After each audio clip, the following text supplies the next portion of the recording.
Inwood Hill Park is a city-owned and maintained public park in the Inwood neighborhood of Manhattan, New York City, operated by the New York City Department of Parks and Recreation. Situated on a high schist ridge that rises 200 feet above the Hudson River from Dyckman Street to the northern tip of the island, Inwood Hill Park's densely folded, glacially scoured topography contains the largest remaining forest land on Manhattan Island. Unlike other Manhattan parks, Inwood Hill Park is largely natural, being non-landscaped. As the current name suggests, large areas of the park are hills, mostly wooded. History: Inwood Hill Park has a human history that goes back to the pre-Columbian era. Through the 17th century, Native Americans known as the Lenape inhabited the area. There is evidence of a main encampment along the eastern edge of the park. The Lenape relied on both the Hudson and Harlem rivers as sources for food.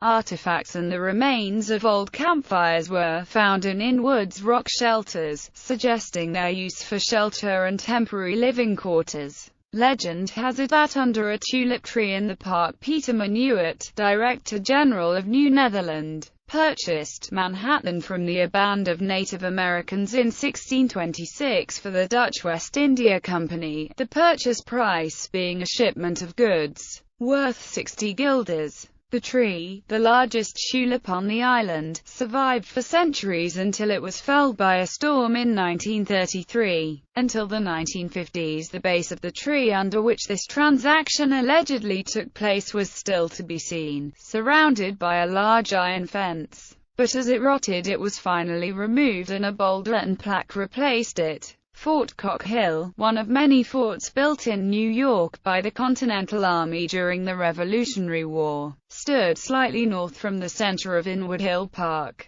A small, five-sided earthen structure equipped with two cannons. It overlooked the mouth of Spoit and Deweyville Creek at its confluence with the Hudson River. At the time, the area was known from colonial to post-Revolutionary War times as Cox's Hill or Tubby Hook Hill. By the 19th century, what would later be the Inwood Hill Park was the location to country retreats for some of the wealthier families of the community and the rest of New York's social elite. One such notable who had a summer estate in Inwood was Isidor Straus, co-owner of the Macy's department store and a passenger on the ill-fated voyage of the RMS Titanic. The lords of the Lord & Taylor department store chain owned two mansions built within the park. Both mansions were destroyed by fire in the latter part of the 19th century. Additionally, an orphanage was located high on a bluff in what is now Inwood Hill Park in the 19th century.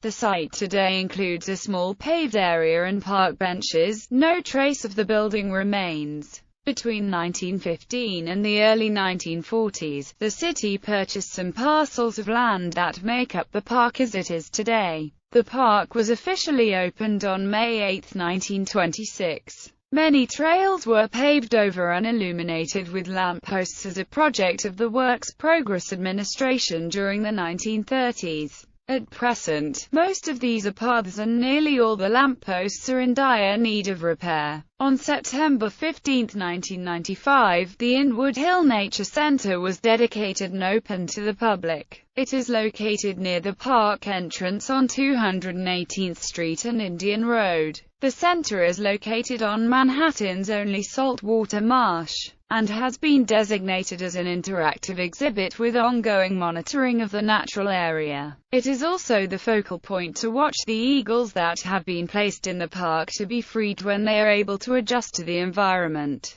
Geography: the park covers 196.4 acres. The Henry Hudson Parkway and Amtrak's Empire Connection run through it, and at its northern end the Henry Hudson Bridge and the rail-only Spoit and Deweyville Bridge link Manhattan to the Bronx. Though the park does not support large wild mammals, the local wildlife does include raccoons and skunks as well as the usual city rodents. Both locals and people from outside the neighborhood fish from the riverbank at the north end of the park. The park's western boundary is the Hudson River, and the southern boundary is 200th Street. From Dyckman Street to 204th Street, the eastern boundary is Payson Avenue. From 204th to 214th Street it is Seaman Avenue. And from 215th Street to the park's end at 218th Street, the eastern boundary is Indian Road. A number of footpaths crisscross the park, allowing easy access to Dyckman Street, Fort Tryon Park, and the Riverside Park, part of the Manhattan Waterfront Greenway. Some of these trails are former roads leading to what were once summer estates that later were brought under the control of the city in the creation of the park. Bolton Road, which was the main drive to the Bolton estate, is now the primary pedestrian pathway within the park, its entrance marked by a sign located on Payson Avenue. Inwood Hill Park is geologically diverse, with marble, schist, and limestone all prevalent in the area. The park is next to the seismologically active Dyckman Street Fault, which runs parallel along the southern border of the park. As recently as 1989, activity of this fault caused a magnitude 2 earthquake. Fauna and flora. The area of the park along the Harlem River includes one of Manhattan's last remaining natural salt marsh, the other being Smuggler's Cove, which attracts large numbers of waterbirds. These waterfowl can be studied further via educational programs held at the Nature Center at the north end of the property. Mallards, Canada geese and ring-billed gulls are year-round residents, using both the water and the nearby lawns and ballfields. Many wading birds and waterfowl pass through on the spring and fall migrations, and herons and cormorants often spend the summer. The woods also support a wide variety of birds, including common species such as blue jays and cardinals. Birds of prey that breed in the park include red-tailed hawks and owls. A 5-year project that began in summer 2002 is attempting to reintroduce the bald eagle to Manhattan using hacking boxes in the park and eaglets, brought in from the Midwest. In the first summer, 3 of the 4 introduced eaglets fledged successfully, 3 or 4 fledged each year of the program. As of 2007 update, none had returned to nest in Manhattan, but most of the eagles raised in the park are too young to be nesting. Usage. The lack of green space in the eastern part of Inwood and the Bronx nearby creates an enormous demand for picnicking with barbecues and table, chair, setups.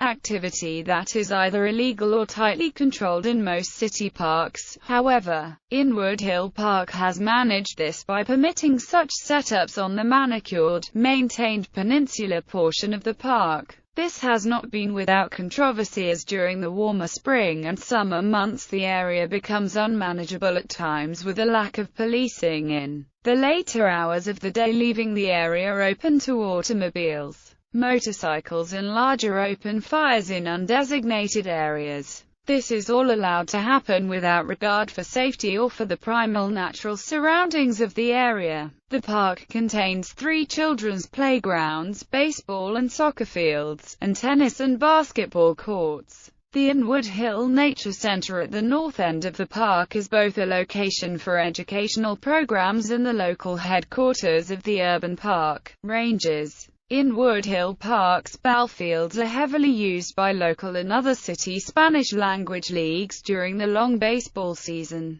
This usage places extreme pressure on the park, which, as a result, has required more active management in recent years. In popular culture, part of Jim Carroll's The Basketball Diaries takes place in the park. A cave in Inwood Park is where Pete Hamill's protagonist in the 2003 novel Forever receives the gift of immortality as long as he never leaves Manhattan. The name Inwood is repeatedly invoked in the novel as a site of destiny. Authors Douglas Preston and Lincoln Child used Inwood Hill Park as a locale for their 2009 bestseller Cemetery Dance. The book also goes into some of the history of the park, but takes some artistic license in adding a small dark enclave within the area as a plot device. Previously, mystery writer S. Van Dyne set the plot of his novel The Dragon murder case in a fictional estate located in the middle of Inwood Hill Park.